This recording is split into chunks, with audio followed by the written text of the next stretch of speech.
Correction de l'exercice 62, donc vous avez deux figures, et il s'agit de déterminer quelle est la plus grande aire. Alors évidemment, il ne s'agit pas de déterminer quelle est la plus grande aire au pif, il s'agit évidemment de faire des calculs et de déterminer du coup lequel des deux est le plus grand. Alors l'air, je vous rappelle que c'est vraiment la peinture à l'intérieur nécessaire.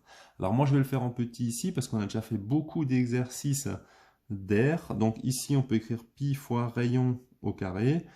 Rayon carré c'est 5 fois 5. 5 fois 5, 25, donc ça fait 25 pi. Quand je veux comparer, je prends toujours la valeur exacte, jamais la valeur approchée. Puisque la valeur approchée, on perd de l'information, donc si on veut comparer, il faut être le plus exact possible. Ici, quand on regarde, on a l'aire du disque complet. Donc, le rayon ici vaut 7. Donc, on a pi fois 7 fois 7.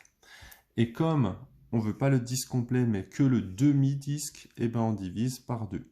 7 fois 7, ça fait 49 pi.